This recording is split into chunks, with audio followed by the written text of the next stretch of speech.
અમદાવાદ શહેરમાં રોડની ગુણવત્તાને લઈને વારંવાર સવાલો ઉઠતા હોય છે, ત્યારે એએમસી દ્વારા મહત્વનો નિર્ણય લેવામાં આવ્યો છે. હવે રોડની કામગીરી શરૂ થયા બાદ પ્રથમ રનિંગ બિલનું પેમેન્ટ કરતા પહેલા કોન્ટ્રાક્ટરે રોડ પર તકતી લગાવવી ફરજિયાત રહેશે. તકતી પર રોડ કયા ઝોન અને વોર્ડમાં આવે છે, કામ પૂર્ણ કરવાની તારીખ, ગેરંટી અને ડિફેક્ટ લાયબિલિટી પીરિયડ, કોન્ટ્રાક્ટરનું નામ અને ફોન નંબર તેમજ એએમસીના ટોલ ફ્રી નંબરની માહિતી આપવાની રહેશે. આ માહિતી એએમસીની વેબસાઇટ પર પણ મૂકવી પડશે. સમયમર્યાદામાં ફેરફાર થાય તો ફાઇનલ બિલ પહેલાં સુધારેલી તકતી પણ લગાવવી પડશે. ડિફેક્ટ લાયબિલિટી પીરિયડ સુધી રોડની નિયમિત ચકાસણી કરવાની જવાબદારી પણ કોન્ટ્રાક્ટરની રહેશે. શું કહે છે road and building committee chairman Jainik વકીલ, આવો સાંભળીએ. કામગીરીમાં પારદર્શિતા આવે તેમજ જાહેર જનતાની જાણકારી વધે તે હેતુથી આ નિયમ લાવવામાં આવ્યો છે. ખાસ કરીને અહીંયા દરેક રોડનું કામ શરૂ થાય તેમજ પૂર્ણ થાય તે બે જગ્યાએ આ તકતી લગાડવામાં આવશે. આ તકતીમાં કયા રોડ અને કયા વોર્ડનું કામ છે તે કોન્ટ્રાક્ટરનું નામ, કોન્ટ્રાક્ટરનો નંબર અને ડિફેક્ટ લાયબિલિટી પીરિયડ એનો કેટલો છે તેમજ અમદાવાદ મ્યુનિસિપલ કોર્પોરેશનની વેબસાઇટનો નંબર શું છે, આ 5 વિગતો આ તકતીમાં લગાવવામાં આવશે.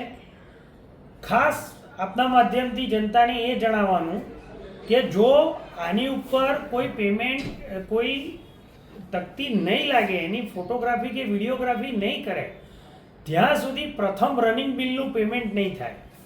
તે જ રીતે ફાઇનલ પેમેન્ટ મૂકતા પહેલાં પણ તકતી છે કે નહીં તે સ્થળ ઉપર ચકાસણી કરવામાં આવશે.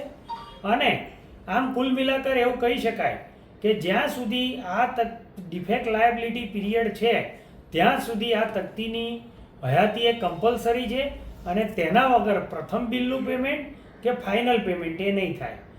આમ કરવાથી એવું ચોક્કસપણે માનવું છે કે કોન્ટ્રાક્ટરોમાં પણ એક જાતની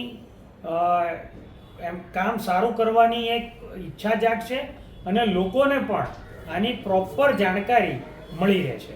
અગાઉ આ નિર્ણય લેવાયો હતો ચેરમેન સાહેબ, પણ તેનો અમલ નથી થઈ રહ્યો, અધિકારીઓ નથી કરશે, કોન્ટ્રાક્ટર નથી કરી રહ્યા. તેના કારણે નવા નિયમો સાથે ફરી નવો નિયમ લાવવો પડી રહ્યો છે. ખાસ કરીને અગાઉના નિયમને આ નિયમમાં ચેન્જ એ કરવામાં આવ્યો છે કે પ્રથમ રનિંગ બિલનું પેમેન્ટ પણ જ્યાં સુધી તકતી નહીં લાગે ત્યાં સુધી પ્રથમ રનિંગ બિલનું પેમેન્ટ પણ નહીં થાય અને તે જ રીતે ફાઇનલ બિલનું પેમેન્ટ કરતાં પહેલાં પણ આ તકતી હોવી જરૂરી છે. તે જ પ્રમાણે ડિફેક્ટ લાયબિલિટી પીરિયડ સુધી આ તકતીનું મેન્ટેનન્સ કરવું એ કોન્ટ્રાક્ટરની ફરજમાં આવે છે.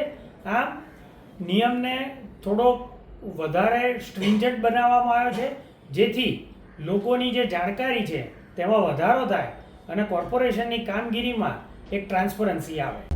ऐसे ही अन्य खबरों के लिए चैनल को सब्सक्राइब कीजिए. खबरों का नोटिफिकेशन पाने के लिए बेल आइकॉन को जरूर दबाएं.